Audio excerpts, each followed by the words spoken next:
everybody, Zachary Levi here. Over the last few months, we've brought you exclusive behind-the-scenes looks at the final hours of development of Tomb Raider. You've seen Camilla recording her last few lines, Rihanna musing her last few words, and Jason completing the last few notes of the score.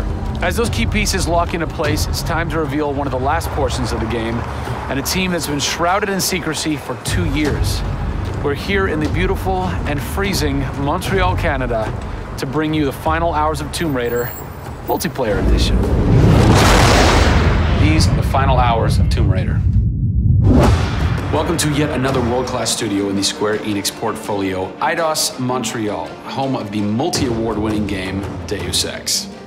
Locked away in one of the far corners of the studio is a team of experienced, passionate professionals who have been specially brought together to create the first ever multiplayer component to the Tomb Raider universe. Let's meet the team behind the vision, direction, and decisions, and hopefully get a chance to play a few rounds. Here we are at Eidos Montreal. Before we get into why we're here, Carl, you now have an amazing stash, my friend. What is the impetus behind this? As a studio, we've been participating in Movember. A good friend of mine, JJ Owens, works for Movember in LA. And we set up the gaming challenge, and we brought studios from all around the world together. I think so far we've raised somewhere in the region of $140,000, $150,000. Well done. Been a big success, although my wife doesn't necessarily always approve. She hates it? Oh, my wife wakes up in the morning. She says that she hates it. She secretly loves it.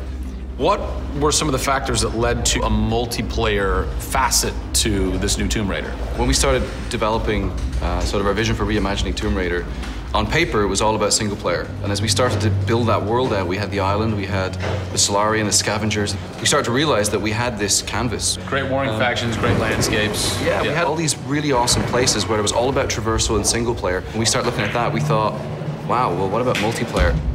Part of the genesis of that was Lara Croft and the Guardian of Light that kind of cracked open a door to lead you guys into the multiplayer into here at Eidos Montreal.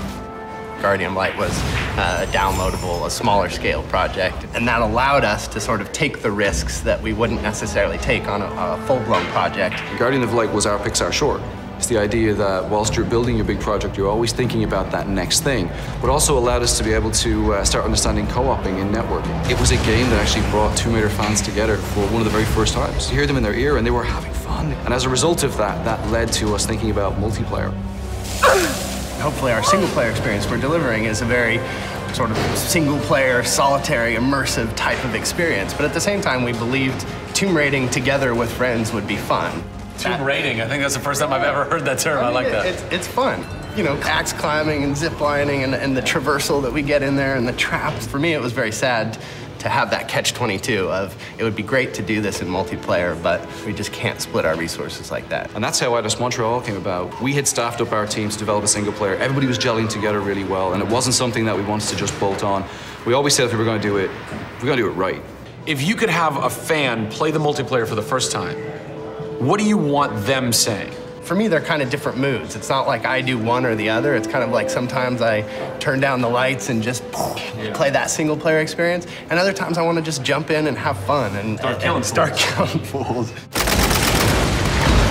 Joe Curry, producer of multiplayer on Tomb Raider. It's the first time Tomb Raider has ever incorporated multiplayer, and you're in charge of that. Yeah. What's running through your mind when you get that call? Well, first off, exciting, right? I mean, we're all huge fans of Tomb Raider on the team. I mean, we grew up with Lara Croft. But when we spoke to Crystal, like, we want to do multiplayer, and we're thinking, how do you do that? It's always been Lara's story. You've been in charge of creating the first ever Lara Croft Tomb Raider. No pressure. Multiplayer. No pressure, Zach. Thank you. What are some of the main pillars that you brought over from the single player to the multiplayer to make those two worlds cohesive? The element that really stuck out was survival. Group surviving together. Right. But then traversal, the ability to go up and down and kind of everywhere in a level. The weapons, you know, the characters. What did you guys have to tweak in order to create an engaging multiplayer experience that wouldn't necessarily work with the pieces that were in play with the single player experience? One example is the bow. Especially in the reboot, it's so iconic that we had to make it work for multiplayer. You have a certain forgiveness when you play single player. Multiplayer, players expect snappiness. I shoot you, I expect you to go down, or you can just do what I do, which is take out the biggest gun and just run for them and shoot them out. The environment itself can be a threat. The Solari, you know, the guys that are on the island have had a chance to prepare traps. We've got things like an ammo box that looks like an ammo box, but it's really an explosive device. I need ammo, and it looks just like the regular ammo box, and then you're gonzo. We have a lightning rod. You'll get a lightning strike on the rod, and then you'll eliminate your enemy. First and foremost, we want to be humble. We want players to just have a really memorable experience. I had fun doing this. Do you remember when we set that trap? Moments that the players will come back to and talk about experiences that they've had for themselves, not necessarily the game offering them experiences. Absolutely. So, Joe, behind us we have the QA team, or the quality assurance team. They're a part of the development team. They can tell us what we need to fix and what's working and what's not. When do I get to game test? When do I get to get my hands on the game? Soon. We got a surprise for you first, Zach.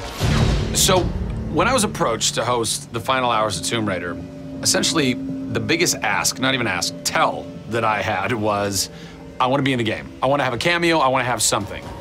So guess what? Boom! Boom! Boom! I'm a playable character in the multiplayer Tomb Raider. How sick is that, Joe? You and your team are awesome. I can play with myself, virtually. Are we ready? Oh, that burns! You suck! Get those transmitters running. Radio transmitter activated! We're getting off this damn island? We send this in. Beautiful. I would like to try and kick your butt as me in this map right now. Should we try it? All right. Bring it. Let's do it. It's happening right now. Oh, nice! Was that one of my traps? That was one of your traps. Yeah! These booby traps are really fun. I mean, they're really, really fun. Yeah! Don't worry about it. Just because you made the game and I beat it. As you can see from the people and passion here at Eidos Montreal, this isn't just some add-on. They're devoting themselves to making this an experience in keeping with the feeling of single player. Familiar, yet different. Coming up in the final 2 episodes of our series, we go back to the home of Lara Croft. They're taking Tomb Raider to the finish line, and we'll be there for it. Pre-order Tomb Raider from Amazon.com now and receive an exclusive art book, a DLC character skin for Lara, and a digital copy of Jeff Keighley's The Final Hours of Tomb Raider for the Kindle Fire.